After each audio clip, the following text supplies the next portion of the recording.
Hello and welcome to SaltWire today for Wednesday, December 7th. I'm your host, Kate Walker. The province released its climate change plan for clean growth today. The government outlined its next steps to address climate change, which prioritizes reducing greenhouse gas emissions and saving on energy bills. Just think about today, December 7th. I didn't wear a winter coat here, I wore a raincoat. I think of just the other day when the risk assessment was released. I was sitting at my kitchen table going through a multitude of government documents preparing for Treasury Board, and I could hear my neighbor starting his lawnmower on December 5th. You know, my kids have told me they have no real memory of a white Christmas. On the most simplistic level, we're living it. On a very large level, we experienced it with the impacts of Hurricane Fiona. So we all know what's before us, and we all know what has to be dealt with.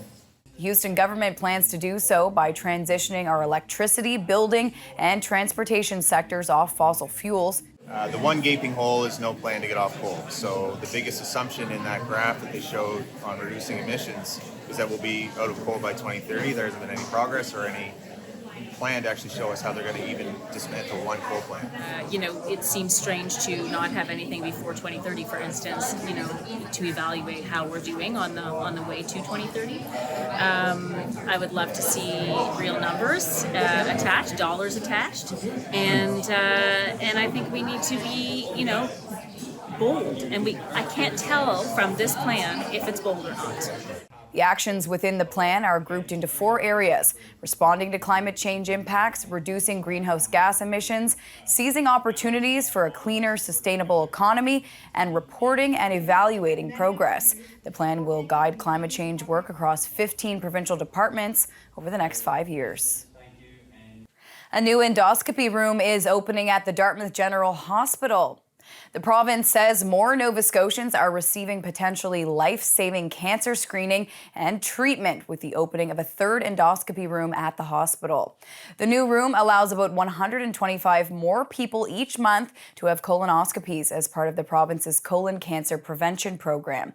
Public Health says through the prevention program, all Nova Scotians aged 50 to 74 receive home screening kits with the goal of preventing cancer or finding it early. The new room is partly funded by the Dartmouth General Hospital Foundation, contributing more than $215,000. Next to the story of a woman who survived a troubled past and is now searching for lost toys linked to her childhood. Ray Willier had a traumatic upbringing, spending her teenage years on the streets and struggling with drugs. She got to a point where she wanted to end her life, so she donated everything she owned to the Salvation Army, including childhood toys that were close to her heart. Now she's turned her life around and she's taken to Facebook in hopes of finding those precious toys, a dark brown gund bear that looks similar to this, and a handmade stuffed reindeer doll wearing a Christmas dress made by her mother. The bear had a spot on its left leg where this hospital bracelet originally was, a gift from her grandfather who is no longer here. All she knows is that they were given away in HRM around 15 years ago, and she's holding out hope that someone may hear this story and return them back to her. I feel like it's a really important connection to who I was, because that's who I'm trying to really reconnect to, is in who I'm becoming now. I want to return to that child self who felt sort of abandoned and odd and neglected. I want to return to that sort of child self and nurture that child self and reconnect. I feel like it would be such a good vessel for reconnection, and just to have those pieces of my childhood present. And I'm older now, I'm 37, to have those pieces of my childhood present and to be able to carry them forward in my journey, just to know I made it.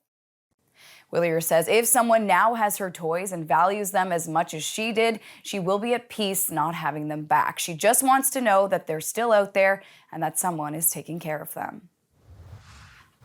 The 18th annual Cop Shop was held today, where Halifax Regional Police officers team up with the Halifax Shopping Centre to take more than 50 kids Christmas shopping. SaltWire's Nicole Monroe was on site for the shopping spree and has the story. It was nothing but smiling faces at the Halifax shopping center as kids wandered from store to store Wednesday afternoon. For some, like Lydia Gray Lee, her wish list was long this Christmas.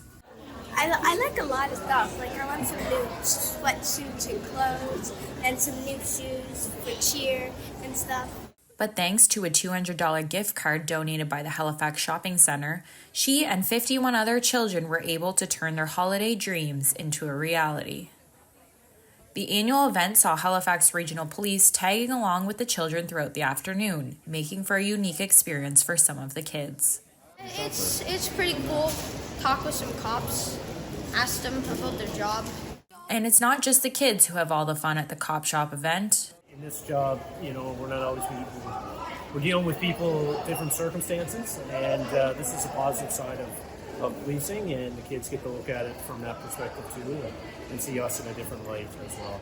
On top of their gifts, each child went home with a new winter coat and a stocking full of goodies. In Halifax, for the SaltWire Network, I'm Nicole Monroe. The Yarmouth Wesleyan Church is doing its part to give back this holiday season with a program called We've Got Your Backpack. Each Thursday, church volunteers fill backpacks with food for families in need and deliver them to local schools. SaltWire's Tina Camo has the details. Every Thursday at Yarmouth Wesleyan Church, something takes place to help out children and their families. The church stuffs backpacks with food that are delivered to some local schools to help families who are struggling with the cost of having food on their tables. The church, which is always looking for ways to serve the community, wanted to carry out a project focusing on kids, families, and food. They're pleased with this initiative so far that weekly is helping out just under 50 families. Each week, the church places an order at Atlantic Superstore, where staff there readies the food for pickup by Wesleyan volunteers. Back at the church, the backpacks are filled with the food. The church had reached out to some local schools who, in turn, identified families who could benefit from this program. There has been a lot of gratitude and appreciation expressed by the families for the efforts of the church, and the church is thankful to be able to help the community in this way. It's really exciting. It's really humbling to be partnering with so many people in the community and some great schools, and knowing that it's making a difference in families' lives is something we're very thankful for, and it's energizing, something we look forward to every week. And how has the feedback been to the program? It's been incredibly well received, and people are super thankful for the food that's in the bags. We've had numerous people come back to the schools when they bring the sets of bags back and say what a difference it's making for their family on a weekly basis, and even tears in their eyes sometimes. And the schools are super thankful as well. They love seeing the bags roll in, and people in the community are happy to get behind it. Wesleyan Church says another important aspect of this program is the community support they've received in terms of donations to help cover the financial aspect of the project. It's estimated it will run the church around $50,000 to feed the families throughout the school year. The backpacks, meanwhile, are delivered to the schools each Thursday. After the weekend, the backpacks are returned and picked up by volunteers, so the process at Wesleyan can repeat itself the following week. This is Tina Camo, reporting for SaltWire Network in Yarmouth. It's time now for a glimpse of today's Thinking Out Loud with Sheldon McLeod. Today, Sheldon is speaking with Margaret Chapman with Narrative Research about how people are coping with inflation. What's the takeaway? Where's the call to action with what you've been able to find out through the research, through narrative here, Margaret, when it comes to intentions and finances and where we're at?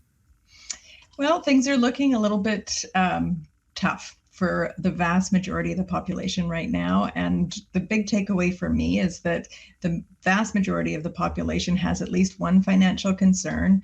At least half of people are changing the way that they're purchasing, going without, buying less. And that is likely to have a bit of an impact on the economy. So it's not just, it's again, that kind of chicken and egg that people are reacting to the cost of living and inflation, but it's actually also kind of propelling us into a potential recession because people are scaling back. So we'll see. Economists who monitor these things very closely are predicting that we might go into a short technical recession, and we'll keep our eyes on this to see how people are feeling. But right now, a lot of people are feeling like it's a tough time to be spending money. And for Sheldon's full conversation, head to the opinion section of SaltWire.com. Time now for the Atlantic Sports Wire, presented by Scott Squires. So Team White. Lockie Sylvester is a soccer player from Hackett's Cove, Nova Scotia. He just competed in the recent East Coast Combine. Lockie, for a high-level player like yourself that gets a chance to take part in these combines, what was the biggest thing you took away over those couple of days? Not being a selfish player when you're in a combine where you're trying to stand out. I think a lot of the players that were able to pass the ball to each other and really work as a team did better and looked better than the kids that were just putting their head down and dribbling. How old were you when you started playing the game, and how'd you get into it? So I was 5 when I started playing soccer, and a family of 3 kids came to my elementary school from the UK, and we always used to play basketball at lunch, and then the kids from England made us play soccer at lunch, and then from there we all started playing soccer, and I got into it then, played like young Timbit soccer, and I've played it ever since. And now that Canada is out of the World Cup, Lockie is cheering for Argentina. In Halifax, I'm Scott Squires for the Atlantic Sports Wire. Thank you, Scott. On to weather now. To see what's coming up in the forecast, we're going to check in now with our weather specialist, Alistair Alders. Thanks, Kate. Well, as you can tell, it was a very foggy day here in HRM. We had lots of drizzle around. I'm here in Dartmouth, the Halifax Harbor just behind me. You can't see across the harbor today because of how thick the fog was. This is all ahead of a stalling frontal boundary that is going to bring a wet second half of the week. This evening, we will have showers or drizzle, and steadier periods of rain will develop overnight tonight into Thursday morning. The temperature this evening will be near 8 degrees. Now, we rise overnight. We start the day near 10 degrees on Thursday morning. We will have rain and fog patches. Winds will be from the southeast, 20 to 40 kilometers per hour, increasing 30 to 50 kilometers per hour on Thursday morning. Into the afternoon, the rain does continue, and we'll see the temperature near 9 degrees. Now, this rain will be sticking around as we go Thursday night and throughout much of Friday. Now, we might see more breaks as we go into Friday, but still, the rain will be sticking around. So as a result, about 30 to 50 millimeters of rain is forecast here in Halifax. We could even see some locally higher amounts. Peak wind gusts will be in the range of 30 to 50 kilometers per hour, maybe some local gusts up to 60. Now, as the system leaves us Friday night, unfortunately, we don't get into a whole lot of sunshine. The blocking pattern is going to keep it relatively cloudy. Chances of precipitation in the weekend forecast too. Kate. Thank you, Alistair. That's all for now. For more extended video and full online articles, stay tuned to SaltWire.com. And you can find us on Instagram and Twitter at SaltWire Today. I'm your host, Kate Walker. Thank you for joining us, and we'll see you back here tomorrow.